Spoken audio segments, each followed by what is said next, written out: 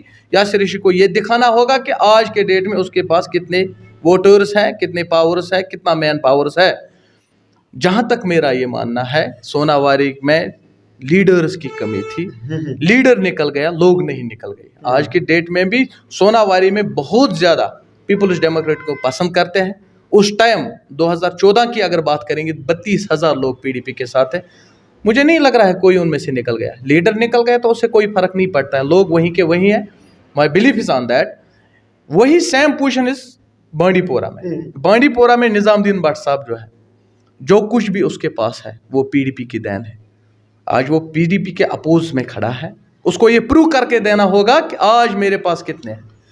اگر طارق صاحب دیکھا جائے کہ بڑے بڑے دگج ہیں وہاں پہ, آپ بات کریں گے بانڈی پورہ کی, عثمان مجید ہے, نظام الدین بٹ ہے, پی ڈی پی کے محمد عبداللہ وانی ہے, یا بات کریں ہم بی جے پی کے رامان ٹکرے ہیں, بڑے کافی بڑے لوگ ہیں. یا بات کریں ہم سوناواری کی, سوناواری میں کافی بڑے دگج جو پالیٹیشینز ہیں. بات کریں گے ہم پی ڈی پی کی, محمد طاہر قادری ہے, یاسر رشید ہے پی سی کے, نیشنل کانفرنس کے ہلال اکبر لون ہے. بڑے بڑے دگج ہیں. کیا کہنا چاہتے ہو ان دگجوں کے بارے میں؟ کیونکہ ہر ایک کہتا ہے, ہر ایک یوا ہے. آپ محمد اکبر لون صاحب کو چھوڑ دیجئے, ان کی جو ایج ہے وہ اب کافی ہے, لیکن انہوں نے اپنے بیٹے کو اب فیلڈ میں لایا. کافی دگج ہے وہ بھی اگر کہتے ہیں نا کہ باپ کی جو تعمیر ہے وہ بیٹے کے لیے رکھی جاتی ہے, لیکن اگر دیکھا جائے گا واقعی محمد اکبر لون نے کام کیا ہے یہاں پر. اور اگر دیکھا جائے گا ابھی بھی, میں نے پہلے بھی کہا اور ابھی بھی کہتا ہوں, محمد طاہر قادری ہے, یاسر رشید ہے, ہلال اکبر لون ہے, یا باقی جو بی جے پی سے نصیر احمد لون ہے, کافی لوگ جو ہے وہ اب الیکشن لڑنے جا رہے ہیں, یا جب بھی الیکشن کا بگل بجے الیکشن لڑنے جا رہے ہیں. کون سی کروٹ لے گا اب, کس پارٹی کی؟ اور آپ نے ابھی کہا کہ 32,000 ووٹ اس سے پہلے یاسر رشید کے پاس تھے, وہی 32,000 ووٹ اکبر لون کے بھی پاس تھے. اب کیا کہنا چاہتے ہو آپ؟ دیکھیے سسٹم کچھ چینج ہو گیا, کچھ آندھی چلی, کچھ حالات ایسے ہو گئے ہیں کہ میرا ایک شعر بہت زیادہ پسند کرتا ہوں. موسم بگڑا بجلی چمکی اور ہوائیں تیز ہوئی, آنے والا ایک بڑا طوفان دکھائی دیتا ہے. وہ طوفان بن کے آئے گی انشاءاللہ P D P. Peoples Democratic ایک ایسی پارٹی ہے جو ہر ایک نوجوان کے ہت میں کام کر رہی ہے, لوگوں کے ہت میں کام کر رہی ہے ہر جگہ پہ. لیکن بدقسمتی کی وجہ سے لوگ ڈر رہے ہیں, پتہ نہیں کیوں. اس کے پیچھے کیا کارن ہے میں اس میں نہیں جانا چاہتا ہوں, لیکن میں نے ایک انڈیکیشن دے دی ہے. میری ایک میسیج بھی رہے گی یوا لوگوں سے, آپ جڑیے, جو آپ کا دل میں ہے. ہم اس چیز کو سمجھتے ہیں, آنے والا وقت ہی بتائے گا کس کا پلٹا باری ہوگا. طارق صاحب میں زیادہ یہاں پر یواؤں کے لیے کام کرتا ہوں. میں زیادہ یواؤں کے ہر ایک پولیٹیشین میں یہی سوال پوچھتا ہوں, کیونکہ جو ہماری یوا پڑھی لکھی یوتھ جو ہے جموں اینڈ کشمیر کی وہ بے روزگار ہے. لیکن اگر میں سروے کے مطابق, ہمارے سروے کے مطابق 20,000 ووٹ جو ہے ان نے سوناواری میں بائیکاٹ کیا. بائیکاٹ کیوں کیا؟ جب میں نے ان سے پوچھا کہ آپ نے بائیکاٹ کیوں کیا, انہوں نے یہی کہا جب ہمارے لیے کسی پالیٹیشین نے کام نہیں کیا ہم بھی ان کو ووٹ نہیں ڈالیں گے. تو یہ ایک بڑا ریزن ہے. 20,000 ووٹ سے ایک ایم ایل اے کی کرسی بنتی ہے.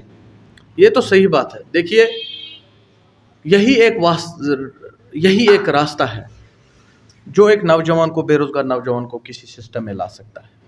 اگر یہی نوجوان پیچھے رہے گا تو یہ سسٹم بنے گا, دھاندلیاں پھر سے ہوں گی. اگر یہ نوجوان نہیں ہوشیار ہو جائے گا, نوجوانوں کو سوچنا ہے. یہ ایکچولی کو لوگوں کو ڈیسائیڈ کرنا ہوتا ہے کس میں اتنی کیپیسٹی ہے, کس میں اتنا شعور ہے, کس میں اللہ تعالیٰ نے اتنی قوت دی ہے کہ جو لوگوں کے ہت میں کام کرے گی, جو پڑھے لکھے یوتھ کو آگے لے کے جائے گی. یہ صرف ڈیسائیڈ کرنا ہوتا ہے ایک پڑھے لکھے نوجوان کو ہی.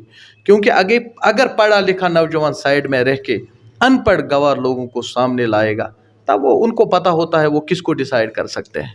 یہ تو لوگوں کو سمجھنا ہے, لوگوں کے پاس منڈیٹ ہوتا ہے, لوگ ہی ڈیسائیڈ کرتے ہیں. بیسٹ جج جو ہوتا ہے وہ ہوتا ہے عوام. بہت بہت شکریہ طارق صاحب آپ کا, بہت بہت شکریہ. میں نے طارق صاحب سے کچھ ضمنی سوالات پوچھے جن نے طارق صاحب نے کھل کے جواب دیا. لیکن بات کریں گے ہم, میں نے پہلے بھی کہا اور کہتا بھی رہوں گا, جب تک ہماری پڑھی لکھی یوتھ بے روزگار ہے تب تک کسی بھی پولیٹیکل پارٹی کی خیر سگالی نہیں ہوگی. وجہ کیا ہے؟ جب میں نے یواؤں سے بات کی تو انہوں نے یہی کہا, جو یواؤں کے لیے کام, جو بھی پالیٹیشین ہے یواؤں کے لیے کام نہیں کرے گا تب تک ان پالیٹیشنوں کا کیریئر بننا بہت مشکل ہوگا. اور ہماری پڑھی لکھی یوتھ کو جاگنا ہے. وہی پڑھی لکھی یوتھ اپنا تقدیر اپنے قلم سے لکھے گی اور ہمارا جو جموں اینڈ کشمیر ہے وہ انشاءاللہ. بنے رہے ویلی 24/7 کے ساتھ. مجھے دیجیے اجازت. خدا حافظ.